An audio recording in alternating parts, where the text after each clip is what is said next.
हाँ?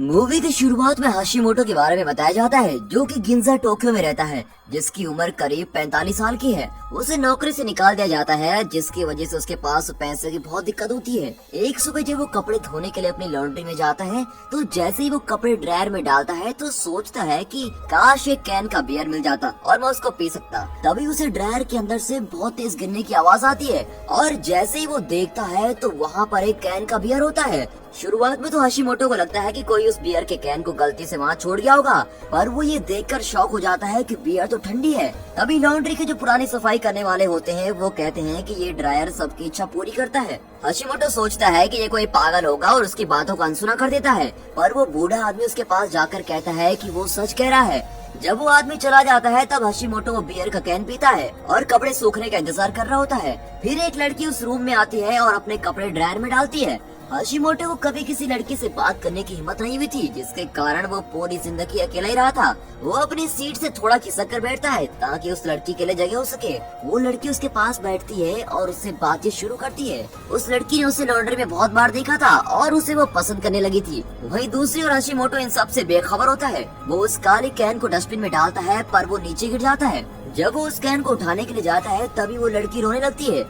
ये देखकर हाशिमोटो उससे रोने की वजह पूछता है तो लड़की कहती है कि उसने 40 कंपनियों में इंटरव्यू दिया था, पर वो किसी में भी सिलेक्ट नहीं हुई। हाशिमोटो उसे अच्छा फील करवाने के लिए कहता है कि उसकी भी नौकरी चली गई है और उसे लगता है क्योंकि वो इतने सारे कंपनियों में इंटरव्यू दे चुकी है तो उसके पास बहुत ही अनुभव है इंटरव्यू का, जो कि बहुत कम लोगों के पास होता है। ये सुनकर वो लड़की अपनी सिचुएशन को अलग तरीके से देखने लगती है। फिर लड़की इसको थैंक यू कहती है क्योंकि हाशिमोटो ने उससे अच्छे से बात की होती है, बावजूद इसके कि वो एक अनजान लड़की है। उसके बाद हाशिमोटो अपने कपड़े ड्रायर से निकालता है और उसे बाय कहता है। जब वो जाने लगता है तो वो लड़की अपना नाम कोंडो बताती है। इसके बाद वो घर चला जाता है। फिर रात में उसकी माँ का कॉल आता है और उसकी माँ उसको बोलती है कि उसके पापा हॉस्पिटल में हैं, जिसकी वजह से उन्हें 1882 रूपए चाहिए। अब उसके ऊपर सारी जिम्मेदारी आ जाती है, पर उसके पास ना ही नौकरी होती है और ना ही कोई बचत। फिर भी वो अपनी माँ से वादा करता है कि वो पैसे भेज देगा और जल्दी आने की कोशिश करेगा। अगली सुबह वो लॉन्ड्री में फिर से जाता है। उसे ये बात तो मालूम थी कि वो बूढ़ा आदमी उससे मजाक कर रहा था, लेकिन वो फिर भी एक बार चेक करता है कि ये सचमुच में जादुई मशीन है कि नहीं। वो ड्रायर के सामने खड़ा हो जाता है और उससे पैसे मांगता है। कुछ देर इंतजार करने के बाद उसे ये एहसास होता है कि ये कितनी फालतू आइडिया थी और वो बाहर जाने लगता है। तभी एक पैसे का बंडल ड्रायर के अंदर दिखता है। हाशिमोटो पैसे को बाहर निकालता है, पर उसे विश्वास नहीं होता कि ये हकीकत है। फिर वो देखता है कि उस बंडल में उतने ही पैसे हैं जितने उसने मांगे थे। जब वो बाहर पैसे लेके जाने लगता है तब वो देखता है कि जो बियर का कैन उसने कल पिया था वो गायब हो रहा है। वो बूढ़ा आदमी उसको बताता है कि जो भी सामान उससे निकालेगा वो एक दिन के अंदर गायब हो जाएगा, जिसकी वजह से उसको सावधान रहना होगा।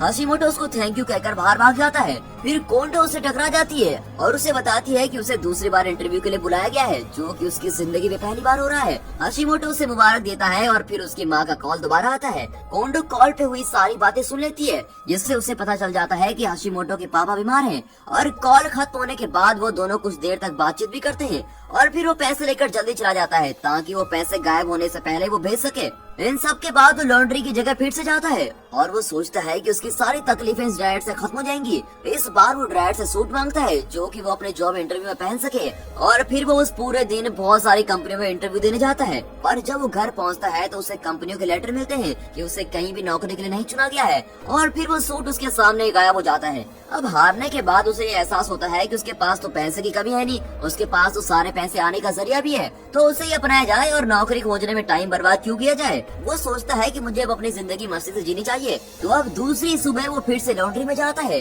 और वो इस बात का ध्यान रखता है कि कोई उसके आसपास है तो नहीं। फिर वो एक सुंदर और कॉन्फिडेंट लड़की मांगता है और साथ ही साथ वो ये भी कहता है कि वो लड़की एक मॉडल जैसी होनी चाहिए, जिसे देखकर सभी को जलन हो। वैसे ही एक मॉडल ड्रायर से बाहर आती है और उसे देखकर हाशिमोटो खुश उठाता है और वो उस लड़की के पास जाकर उसे अपने घर चलने के लिए कहता है, पर वो लड़की उसको एक थप्पड़ मारती है क्योंकि वो पहली मुलाकात में काफी ज्यादा बोल रहा होता है। फिर वो लड़की वहाँ से चली जाती है। अब ये देखकर वो चौंक जाता है और अपनी गलती से सीखने के बाद वो एक और प्यारी और सुंदर लड़की मांगता है, जो कि उसे बहुत प्यार करे। वो जैसे ही कहता है तो एक सुंदर लड़की उस ड्रायर से बाहर आती है और वो लड़की उसके साथ घूमने के लिए भी खुशी खुशी हाँ बोल देती है। ये देखकर तो हाशिमोटो की खुशी का ठिकाना नहीं रहता और उसके बाद उसको शॉपिंग करवाने के लिए जाता है और ड्रायर से निकले हुए पैसे से वो उसके लिए काफी सारी चीजें खरीदता है, जो भी वो चाहती है। जो भी इंसान उस ड्रायर से निकलता है उसे ये मालूम नहीं होता कि वो कहाँ से आया है और उन्हें यही लगता है कि वो असली इंसान है। अब दिन के आखिरी में हाशिमोटो उस लड़की को अपने घर लेके जाता है। वो उसके करीब जाने से डर रहा होता है और वो ये डिसाइड करता है कि वो पूरी रात उससे बातें करेगा।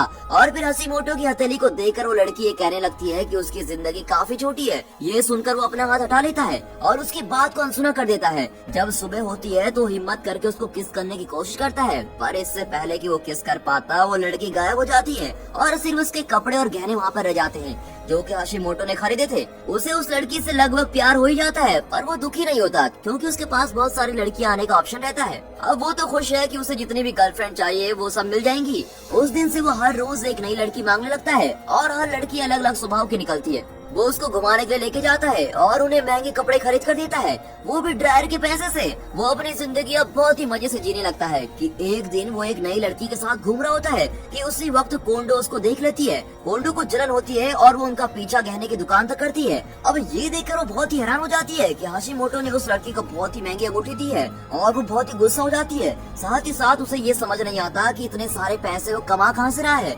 वो भी इतने कम दिनों में। और जब वो फिर से लॉन्ड्री में जाता है तो वहाँ कोंडो भी उसको मिलती है और वो उसको पैसे के बारे में पूछती है। ये सुनकर हाशिमोटो उसको कहता है कि उसकी एक लॉटरी लगी थी। अब कोंडो को ये मालूम चलता है कि हाशिमोटो उस लड़की के साथ रिलेशनशिप में भी है जिसे उसने देखा था। कोंडो ये सोचने लगती है कि वो लड़की उसको बर्बाद कर देगी और वो उसको पैसे के लिए इस्तेमाल कर रही है। हाशिमोटो ये सब बात नहीं मानता और पैसे लेकर चला जाता है। उसके बाद वो फिर से एक और बार घूमने जाता है और उस लड़की को रेस्टोरेंट की छत पर लेके जाकर उसको अंगूठी पहनाता है और कहता है कि वो उससे बहुत प्यार करता है।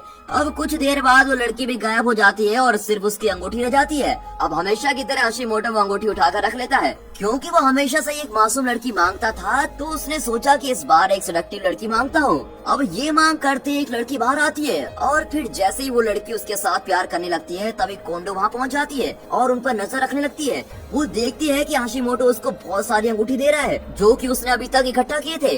तभी हाशिमोटो की माँ का कॉल आता है और वो उस लड़की को थोड़ा रुकने के लिए कहता है, पर जब वो बात नहीं मानती तो वो कमरे से बाहर चला जाता है। कोंडो ये देखकर कमरे के अंदर जाती है ताकि वो उस लड़की से बात कर सके। वो उस लड़की से पूछती है कि तुमने पुराने हाशिमोटो को क्या कर दिया है।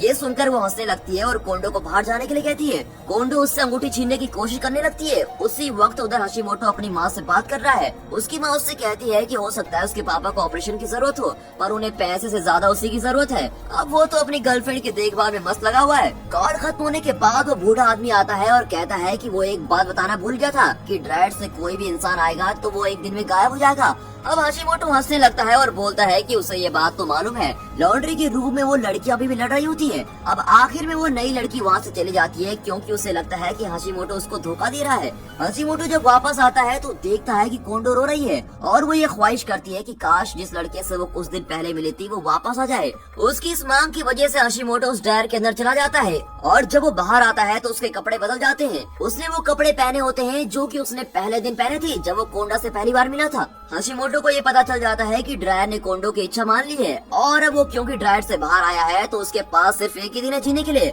उसी वक्त टीवी में ये खबर आ रही होती है कि करीब 626 रुपए गहने की दुकान से गायब हो गए हैं और मूवी के आखिरी में हाशिमोटो जमीन पर गिर जाता है और कोंडा हाशिमोटो को देखकर कुछ समझ नहीं पाती कि ये हो क्या रहा है। और दोस्तों ये मूवी इसी सस्पेंस के साथ यहाँ पर खत्म हो जाती है।